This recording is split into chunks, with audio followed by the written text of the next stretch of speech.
All right, guys. Well, thank you everyone for joining. I'm sure we'll have a bunch of people rolling in from other calls, but we don't want to wait too long to get started. So, thank you everyone who's here promptly, and thank you Steve and Mark for being here. We're really thrilled to have 𝐀𝐈 here today to talk through some of kind of the macro economic things happening across the consumer landscape in relation to the current economic pressures. We are thrilled to have you guys here today. Steve and Mark, I'll pass it over to you and we'll get started. All right, sounds good. Thanks, Peter. I'm Steve 𝗬𝗏. I'm the Director of Sales Development for 𝐀𝐈, and I'm here with Mark Santos, who is one of our account leads. And we are going to talk today about retail pressures and the consumer. So what we will cover, and hopefully my slides will eventually move over. Here we go. We're going to talk a little bit about the economy and consumers, some of the retail pressures and concerns that we're seeing, what the role is of online, and then is click and collect here to stay? That's kind of a question that's been coming up lately, and we want to address that because there's definitely some interesting things going on there. So it's no surprise, as we look, we're analyzing the macroeconomics of what's going on, but everyone in our company is also a participant. And so all of these pressures are things that we're feeling as individuals, and all of the shoppers and consumers that are shopping in your stores or buying your products, they are feeling this too. Grocery costs are rising. We're seeing increased fuel costs. Even though we're down, we are still up versus where we were 12 months, 18 months ago. Interest rates are continuing to rise, although that's probably going to start to slow.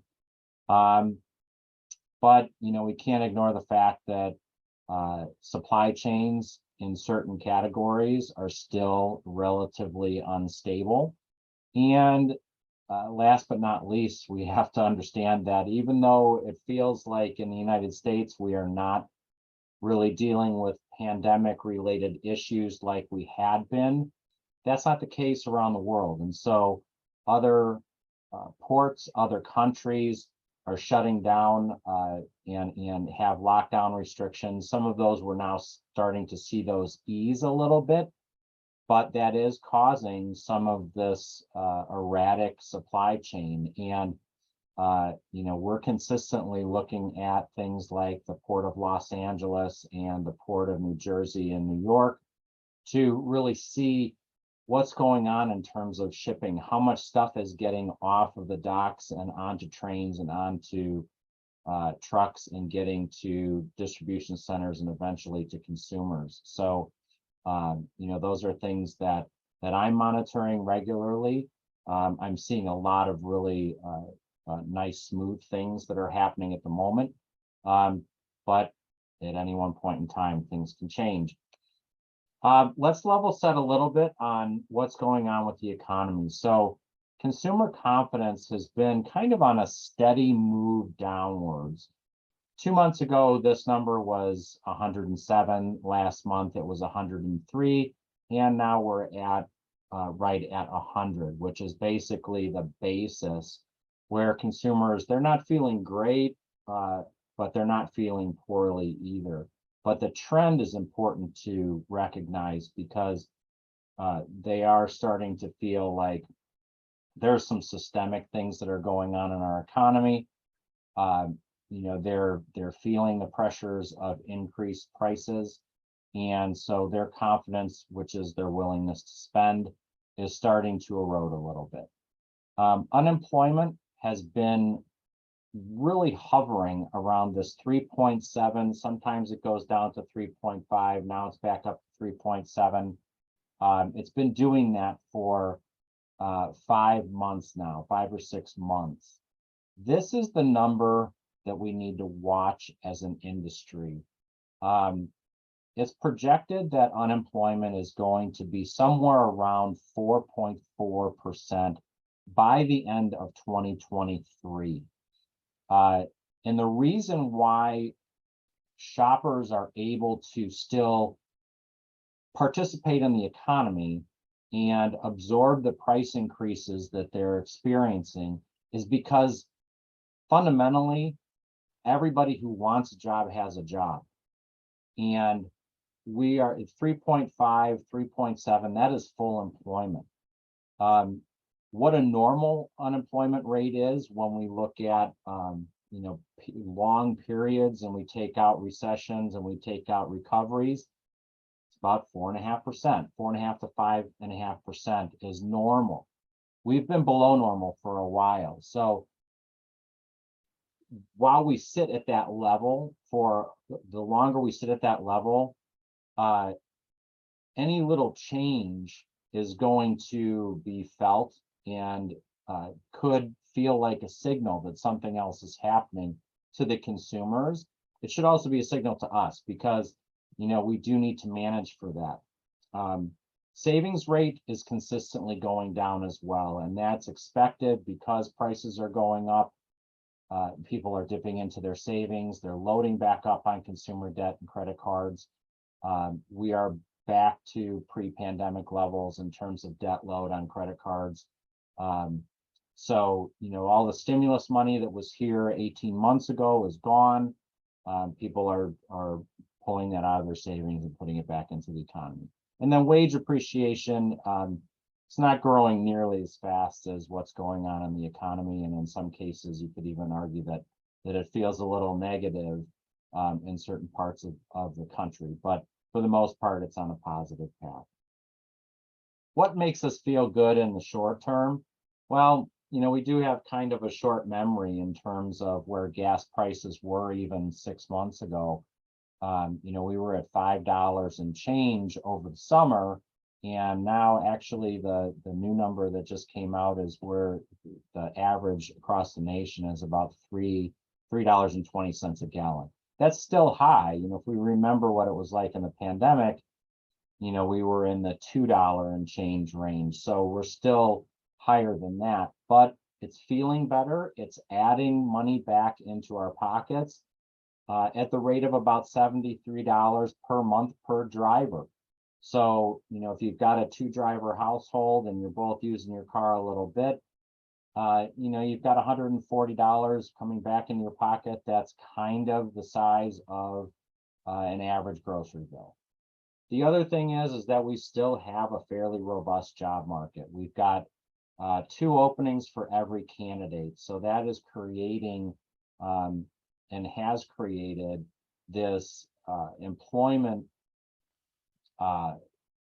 feeling that, if you are dissatisfied with a job, you can easily move to another one.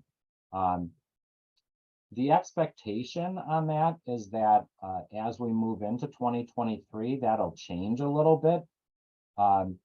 And it won't be necessarily that we're going to be going into a hard recession and that, everything is going to be doomsday. It's not going to be that.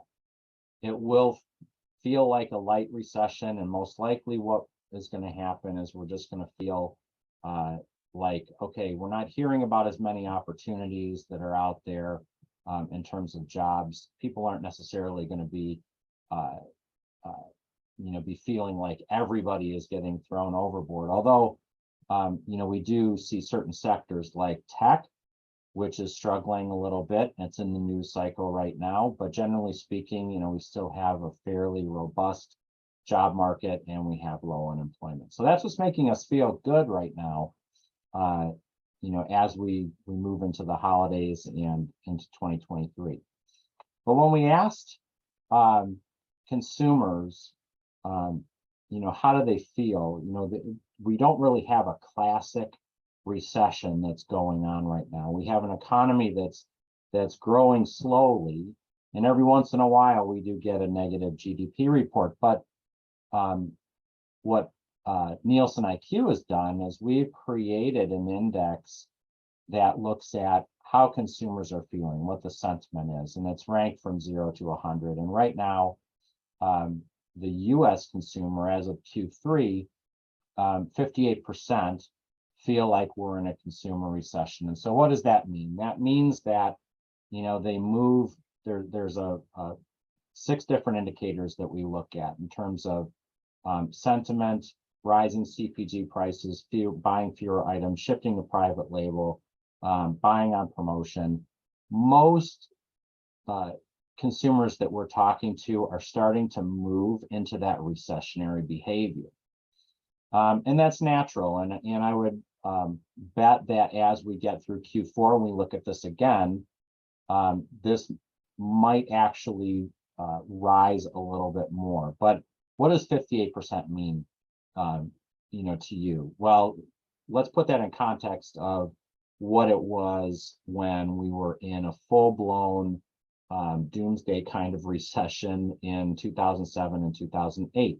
This number was in the mid-90s, 95, 96 for the United States. So we're not there yet, but we have moved about 16 points since Q2 when we measured this last. So it's just something to be aware of. It's something to be thinking about in terms of when you start thinking about how your promotion strategies are going to look, especially coming out of the holidays. And this holiday time period, people do feel somewhat stretched generally. Steve, quick question on this. Where is baseline normally? So let's say, I know that this may be a tough question to answer because it probably varies quite a bit quarter to quarter, but if we were to go back a year, 2 years, obviously a lot of noise because of COVID, but when there's, I guess when it feels a little bit more stable, if that even is such a thing, but where is baseline typically for this gauge? Typically mid to low 40s. Okay. And you get, you'll never get to 0. You probably won't ever get to 20. Mm-hmm. But somewhere in the 30s and 40s is usually where it is. Super interesting. Yeah. Yeah, this is a really interesting measure because, especially when you don't have a classic indicator, from the government, where they're saying that, yeah, we're in a recession. That doesn't necessarily mean that people don't feel like they're in a recession, or they don't feel like, their household economics are being impacted. They absolutely are, and they're absolutely starting to, change the way they're behaving in the market. Yeah, and to that point, one more question on that slide. I was a little surprised to see that it had a lower impact than I would have expected to buying on promotion. I'm curious if you have any thoughts around why that might be, or if it's just outpaced by the other trends that you see impacting consumer behavior. Yeah, so buying on promotion, it's a really good question. There's not a lot of promoting that's going on right now. I've said this for the last year or so. I've really been saying the same statement, and it still holds true, is that the pandemic gave the CPG industry a tremendous gift in the sense that it brought all of our promotion schedules down to 0 or close to 0. We just didn't promote. We didn't have to, and we didn't want to, because we had unreliable supply chains. Traditional category management principles went straight out the window.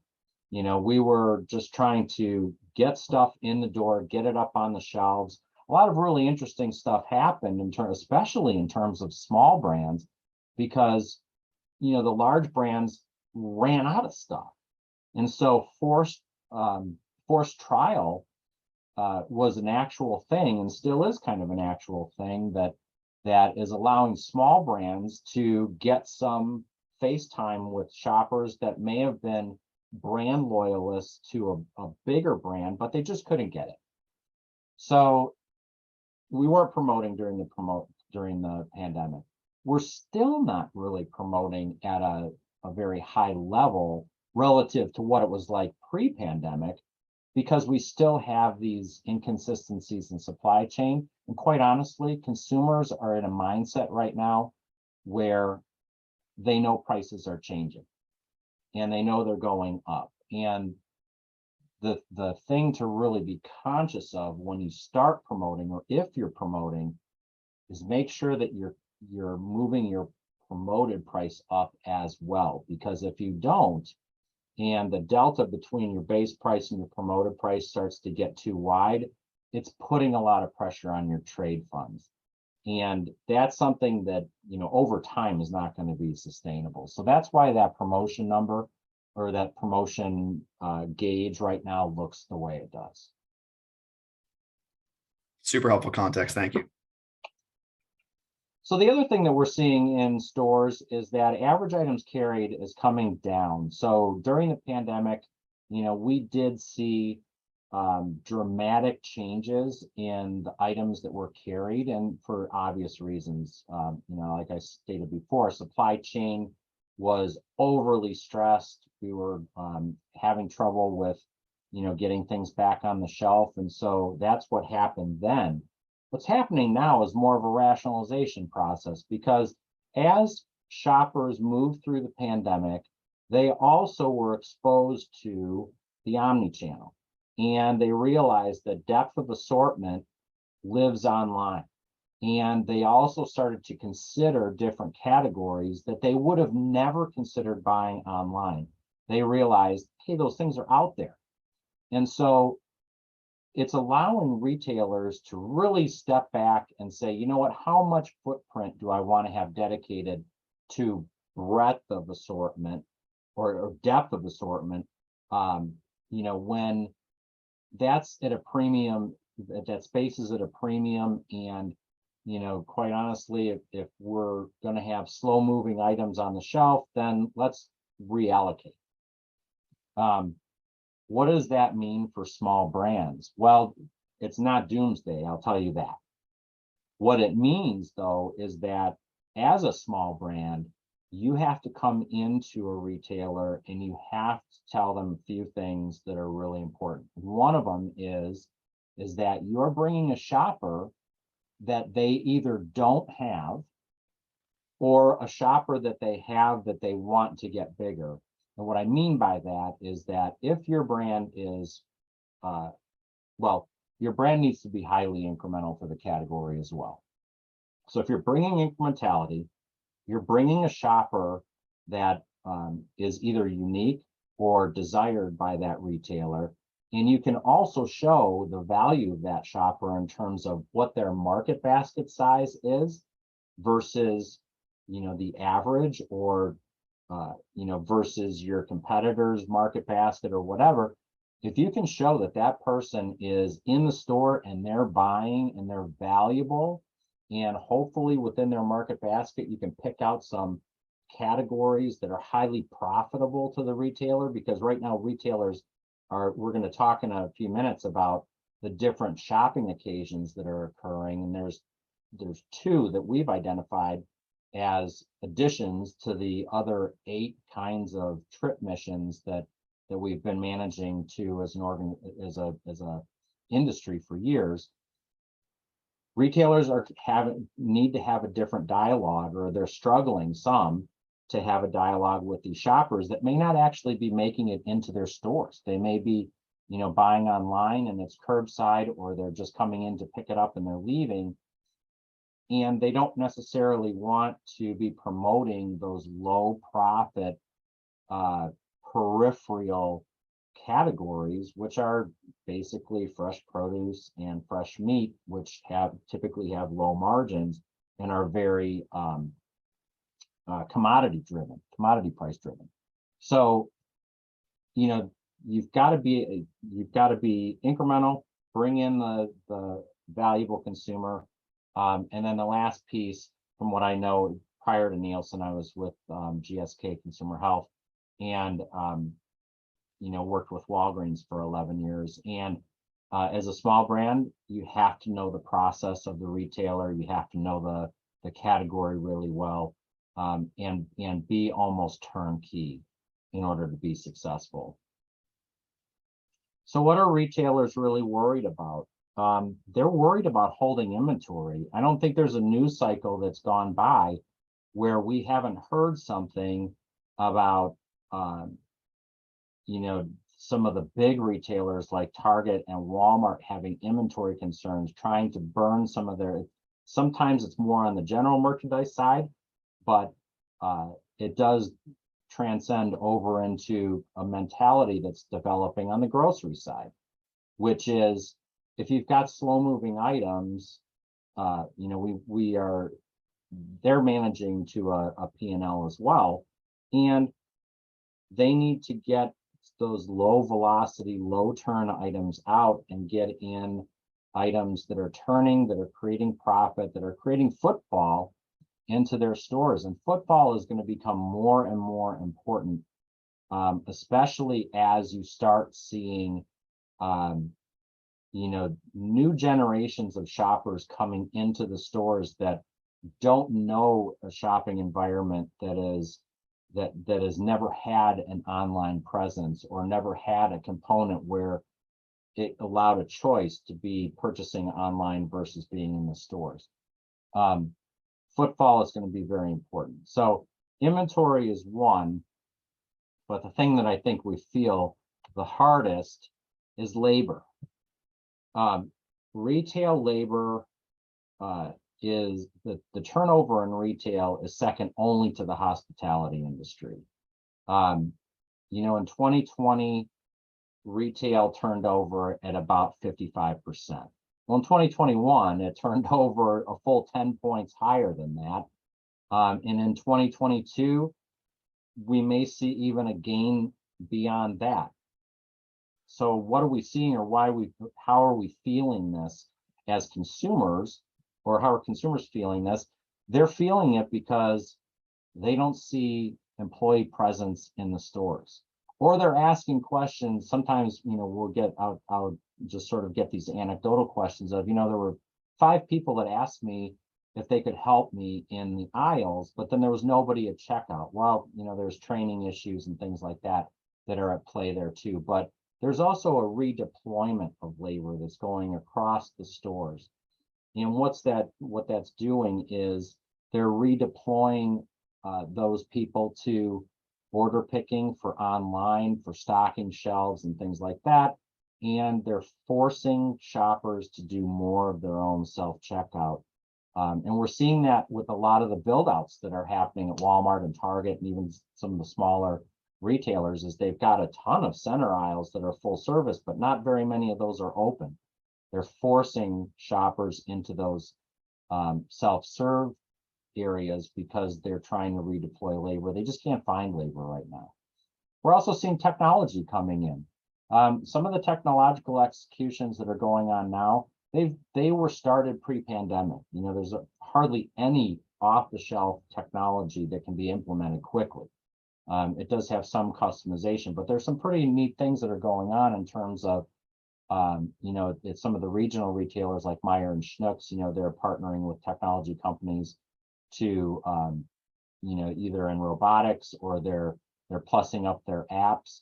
You know, we've even heard Walmart, you know, be out in the market and say, you know what, 82% of our shoppers have the Walmart app. And what we know about that shopper is that if they have the app, they're going into the store 2 times as much and buying more than our shoppers that don't have the app.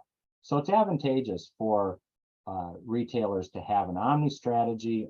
Pretty much every retailer at this point has some sort of omni presence. I'm sure there's some, you know, off in the corners that don't, but for the most part they do. And those are parallel strategies that as manufacturers we have to be aware of, because you know, you've got a sales channel in online, a sales channel in brick and mortar, and both of those have to communicate with one another. You're going to have people online that you're going to want to push into the stores, and likewise you're going to want to have some people that are in the stores push them to online. You know, your strategies are going to be a little bit more complicated. Your apps are going to have to work. Descriptions are going to have to be right. You know, that's just sort of the mechanics of, you know, what the future looks like. What retailers are doing, the 7 ways that they're really responding is, you know, they're continuing to take price. And how high is too high? Well, that's sort of the million-dollar question at the moment.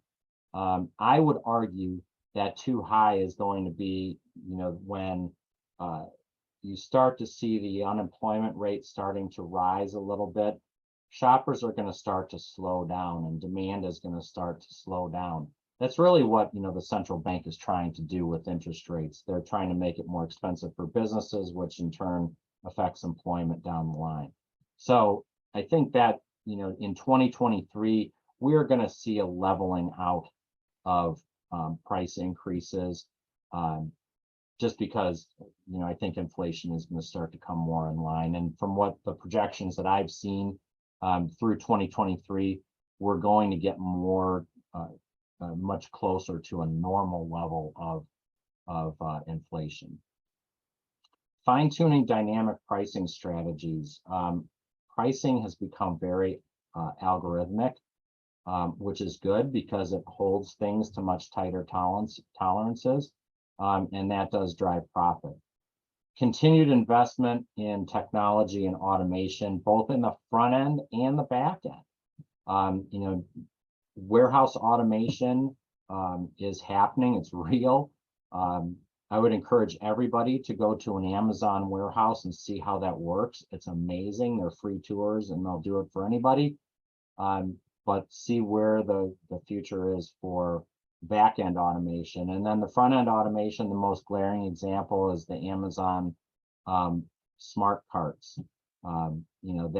That's technology that's cool, and it's constantly being redefined and made better. Prioritizing private label. As brands, this is one of those areas where, as inflation starts to move into something like a recession, you will have those middle ground brand buyers that are kind of on the fence, sitting on the fence. And, when their household economics start to get too heavy or too thin, I should say, they start to move to private label. That's when the promotion strategy starts to come into play. And you need to start looking at what your gap is to private label. And it is a price gap thing, more on your promotion side than it is even on your base side. Minimizing waste and sustainability, as well as, exploring smaller formats and rationalizing floor space, are all things that, our retailers are looking at. And then, it's the labor component as well. So we're in kind of a new reality, as we start moving out of the COVID lockdowns and all of the craziness that went on with that. We may be moving into more of a recession. I think it's going to be a softer recession. It's not going to be, a doomsday thing, and certainly not something like 2007 and 2008. But some of the cool things that stuck as a result of the pandemic has been adoption of online, and online across generations. So it's really interesting that millennials and the elderly are using online at almost the same levels, very different reasons. The elderly are using it more because it's a mobility issue. They don't want to, navigate stores or parking lots or things like that.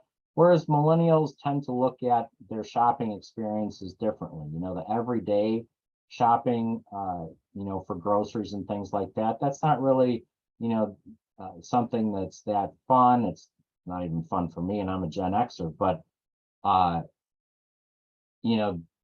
it's more about the experience of shopping. And so, that may look like their brick and mortar for, luxury brands and things like that. But as far as kind of the everyday stuff that's used to run a household, that can be handled much more online. Plus, they're also starved for time as well.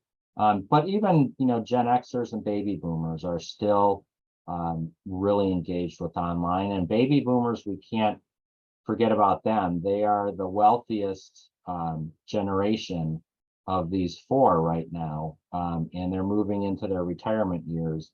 And so, we do need to be concerned about how we're appealing to them. But there is this thing that is stuck as a result of the pandemic, and it's click and collect, which is basically curbside or buy online and go into the store. And that had several retailers were testing things like that prior to the pandemic. A few of them even sunset those tests because it tended to be a relatively expensive business model. But then the pandemic hit, and that was a way to engage shoppers on a couple of different levels. One, it kept revenue coming into brick and mortar stores. And two, it also satisfied an immediate need that those shoppers had at the time. And that is since it's had some stickiness. And, shoppers have realized that it does two things. It allows them to curate a list over time so that, they don't forget anything in their, shopping occasion. But then it also allows them to stick to a list. And that's going to be something that, as we move into, the next phase of our economy, sticking to a list is going to be something that a segment of shoppers is going to do, and they may manage that by being online versus being in store. And not being in store is a little bit problematic for brands that are impulse brands. So if you are an impulse brand, one of the things that I would be doing is trying to engage that shopper online through the retailer. However they do that, learn their system and figure out, what are they doing to drive impulse purchasing online, and get more involved with that. What we're calling the 10th shopping mission is click, collect, and complete. And so what does that mean? Well, that means that you've still got a shopper that's buying online and they're going in the store and they fully intend to, pick up something that has been picked for them. But then they are also going into the store to engage on categories where they may not have had a lot of trust in that 16-year-old retail worker who doesn't cook for themselves. They don't plan meals or anything like that, and they're not going to trust them with buying fresh produce, buying fresh meat. Some of us, like me, kind of have quirky things like I don't buy an entire bushel of green bananas. I've got a few that are sort of turning and other ones that are green because my family just kind of picks at them over the week, and I figure, okay, well, they'll mature in the fruit bowl over the week, and nothing will go bad. Nice thought process and execution. That doesn't really happen, but those are the kinds of things that click, collect, and complete satisfy. And so when you look at that from a generational standpoint, what's really interesting is that the Gen Xers, so my generation, they're putting their arms around this idea. And millennials are doing a fairly decent job as well. And I think this is just going to be something that's going to grow, because there is a certain time savings, there's a certain ability to stick to a list. But it's also a little problematic for retailers, because if their shopper is primarily buying online and then they're just coming in for these peripheral low profit categories, that might be a little problematic. And then you've got shoppers who may not be going to the center of the store. They may not be really shopping the whole store, and even online they may not be fully embracing the entire store by in a way that they normally would if they were just browsing. The good news is, though, is that for the moment,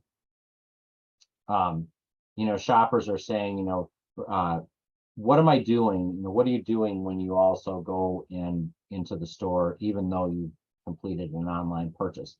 60% of the US shoppers are saying, I just I go in and I browse and I see what looks interesting. So there's an entertainment value, to their shopping occasion. Others will, go in looking for items that they just completely spaced on and forgot.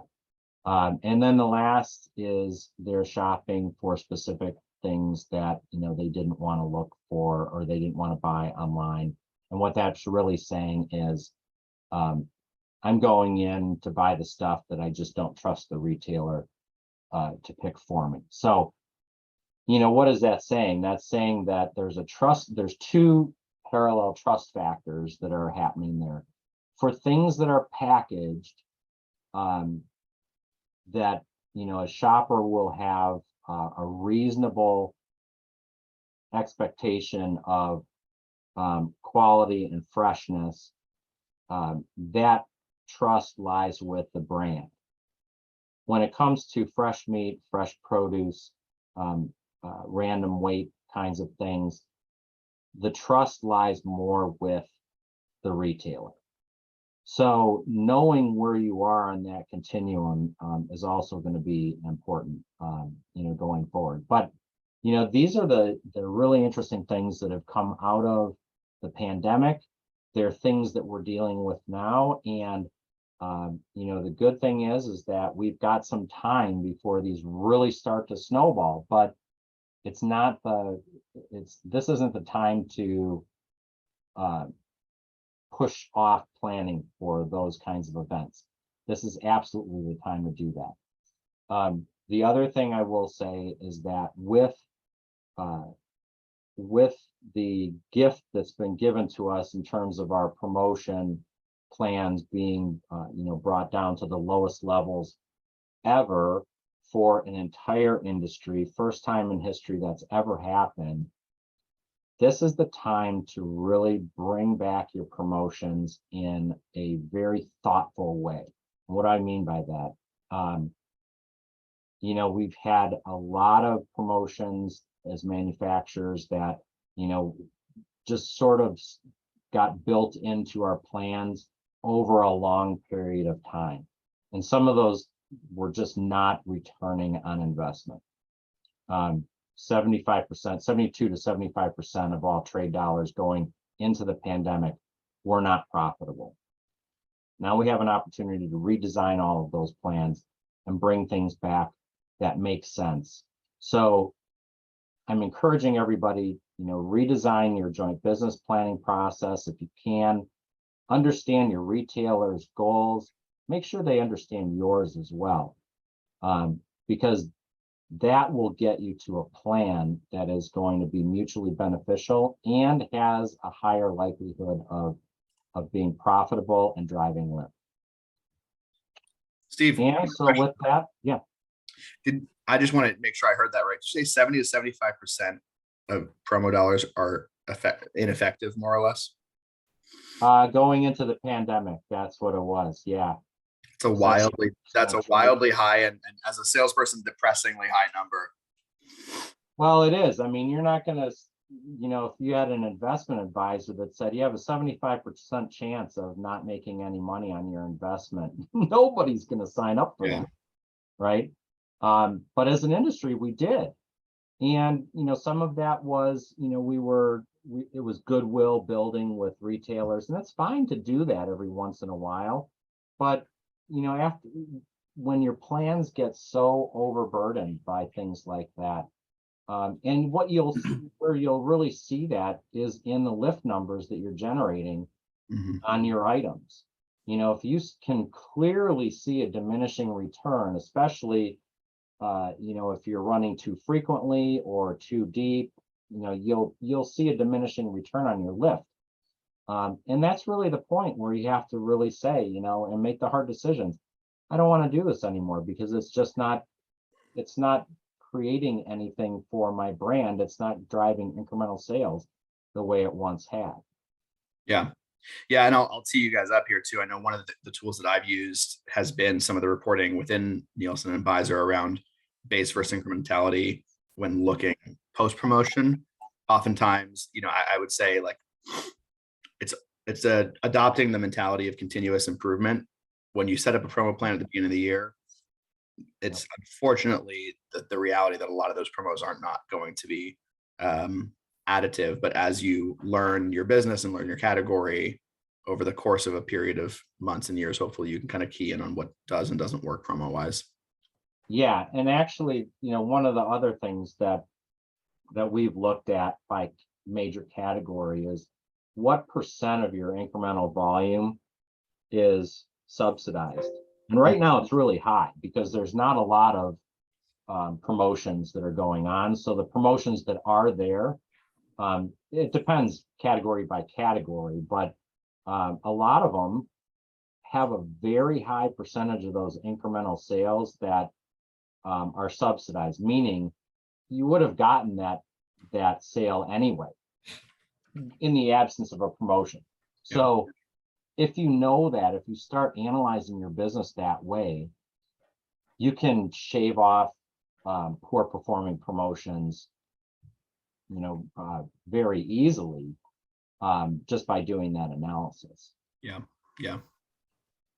And I'll add on to say that there's information available to all of you out there that costs less than what you will lose on the 75% that you don't get in the gains. So please reach out to me, reach out to my team. I mean, that's all we care about, is helping you get as smart as like those big brands that are spending their millions of dollars on databases. And like Peter was saying, that's why we've got 𝐕∫𝐬𝑚 available. It's really easy to use. It is priced based upon your tracked volume. So the smaller you are, the less you pay. It's like, it just couldn't work out any better. And you're not out there on an island by yourself either. I've got this whole team of people, and this is all we do. We only work with emerging brands to try and help them get the most out of the data that's available. So please take us up on the offer. We're not like a pay to play where my guys only want to talk to you if you're going to spend money with us. We can walk through all the free reporting that's available that you saw on the previous slide and help you get the most out of it without even having to pay. So use us. That's what we're here for. We want to see you grow, and we want to see you compete with those bigger guys more, because it's going to help all of us. So reach out. And Mark, you bring up a really great point, because one of the questions we get asked is, should we be innovating at this point? And we're going into what feels like a recession. Should we even be concerned with innovating? Absolutely, you should be. That's what keeps your distribution alive and secures your spot on the shelf. But what I will say, and what Mark, what you're talking about is having the data to show retailers why your innovation is important and why they need to place you on the shelf. Because if you're coming in with solid data and you're talking about, you're figuring out what your consumer is doing, like we were talking about before, you're bringing in an incremental consumer that's high value to the retailer, they are going to want to talk to you. And we're in a world where data is everywhere, and it's not as expensive as most people think. So what I'll leave you with, and then if we have time or the ability, we can do questions too. But these are just a grouping of questions that retailers and manufacturers should be thinking about, going into 2023. We talked about, is it the right time to launch innovation? Yes. Does your price pack architecture make sense? Are your prices, price per unit, price per ounce, is that all kind of in the right ranges? That's something to think about. Assortment. That's the other piece. We're talking about, assortment rationalization at shelf. Sometimes assortment is a defensive thing. If you can come in with an analysis that says somebody else shouldn't be on the shelf and you should be, you want to be able to do that. So if there's a couple slides that I would take out of this and walk around with, or have them screenshot on my phone to show everybody, this would be one of them. These are the questions you want to ask yourself, and you want to talk to your retailers about, because they're all thinking about it. And this will drive your success. So with that, if there's any questions or things like that, we can talk about that next. Yeah, awesome.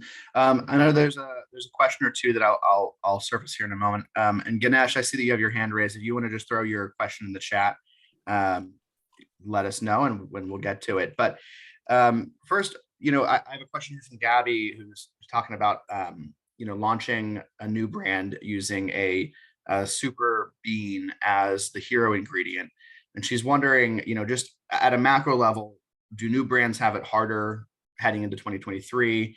I think that's probably a tough question to answer in absolute sense, but I think maybe we could use that question as an opportunity to talk about how to position yourself for success regardless of the environment. And Steve, maybe your perspective on that question around whether new brands, is there an absolute sense of whether new brands have it harder, or is there more opportunity, or how do you think about it? Well, I mean, harder is a relative question.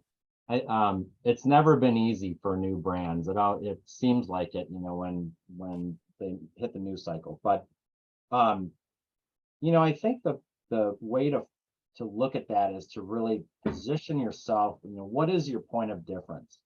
The buzzwords now and the things that are going to be, that we're studying as a company, are things like sustainability, alternative proteins, and things like that. And sustainability and alternative proteins kind of, all sort of converge, into environmental health and things like that. So, if you've got a clear value proposition, one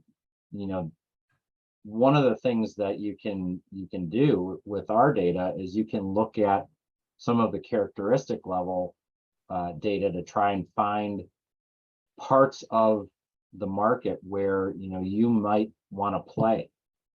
And what I would encourage is go for the white space. If you know your competition, or there is no competition, that's the easiest way to launch a brand. And there's spaces that are out there, but you're going to need some visibility, to the data to be able to do that. Awesome. Yeah, and launching off of that point, one of the things that was discussed at the top of the hour is bringing unique attributes and new shoppers to the retailer, and kind of knowing how your brand contributes to that. There's another question here around innovative ways around highlighting sustainability, ESG, transparency. Are those things that you guys are tracking within Nielsen in terms of like the same structure? I mean, how could you potentially stitch together a story for a retailer around your role within their category as a player that brings a higher standard of ESG? Yeah, so on our insights tab on 𝐁𝐿SenIQ.com, we just released our sustainability report. Sustainability means different things to different people, but as it relates to the consumer, one of the things that drives cost into some of these items, especially in the health and beauty aid area, is petroleum costs. Mm-hmm. So, we're seeing some really interesting things starting to happen in beauty, where it's refillable containers, plastic containers going to paper, biodegradables, things like that. But then there's also the angles of responsible sourcing, and being able to highlight that to consumers. And if you can understand what's important to each generation that's in the marketplace right now, we've got really 4.5, I'll call it, because we've got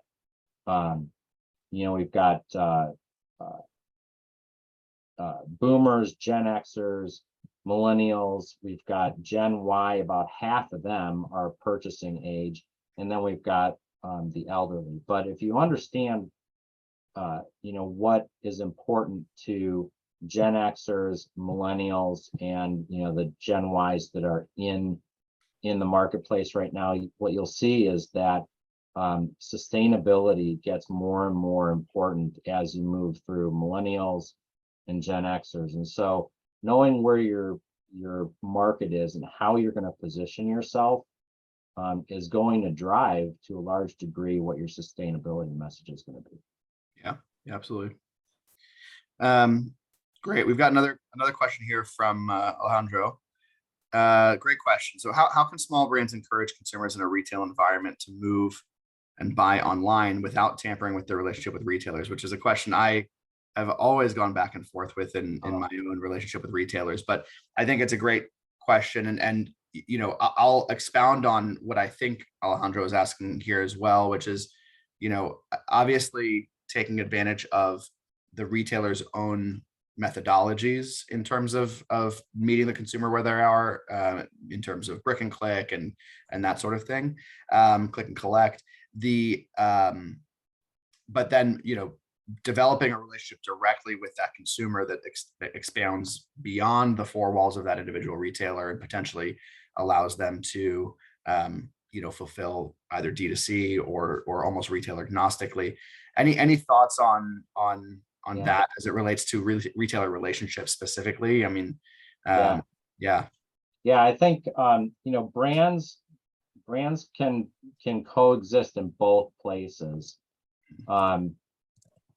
You know, if you go back to the assortment question, online versus in the stores, if there's a way that you can understand, I'll give you an example. If you've got an energy bar that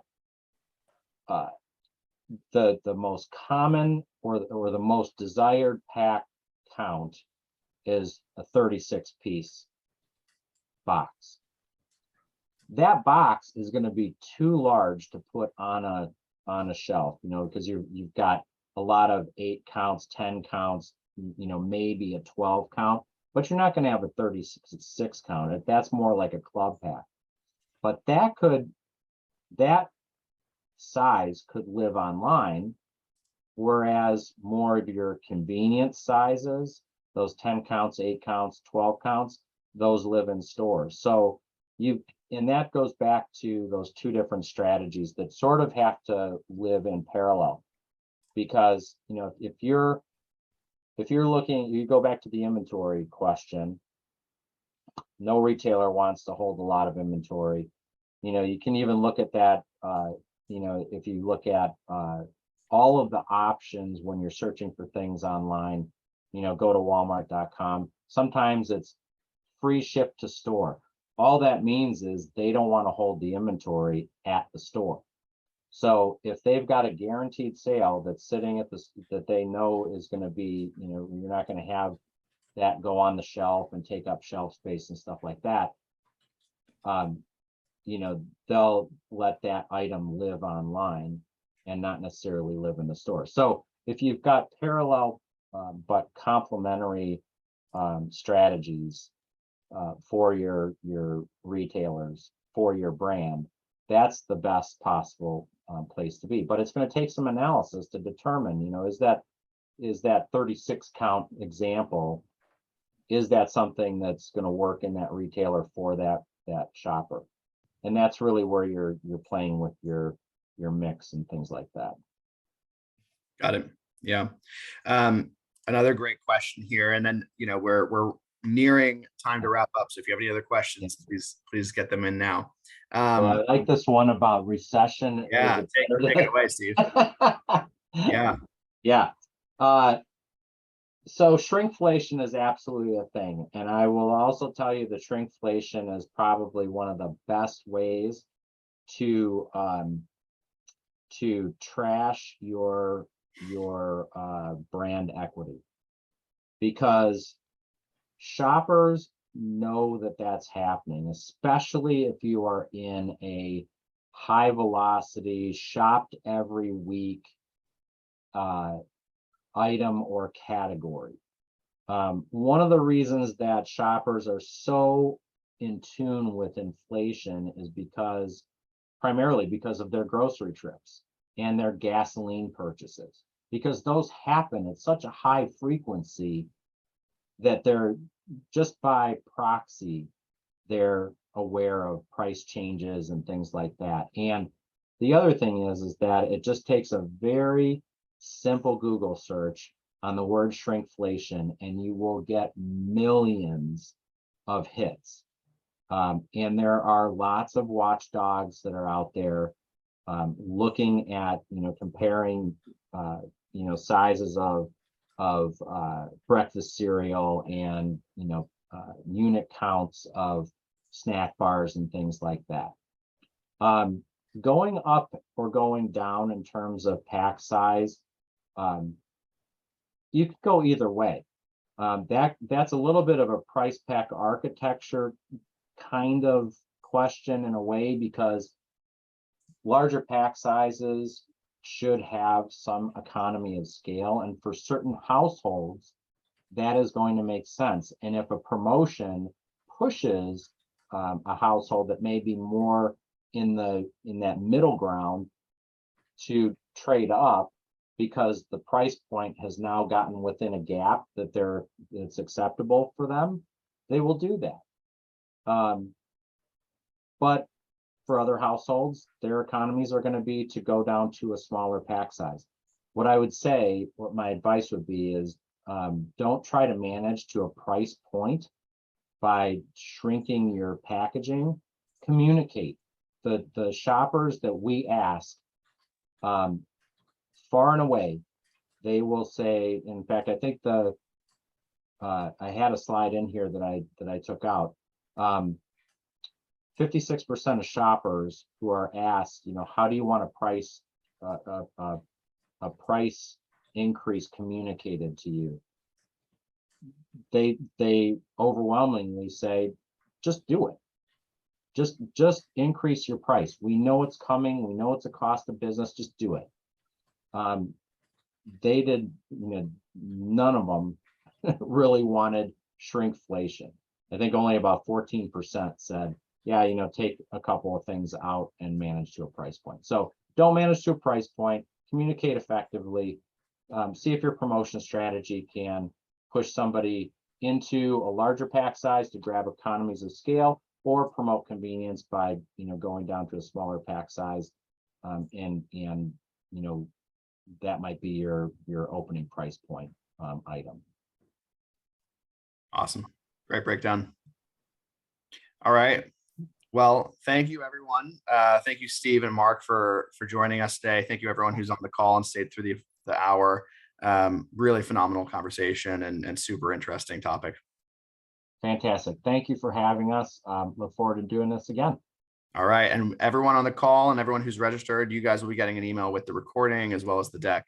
So keep an eye out for that. All right. Thanks, everyone. All right. Thanks.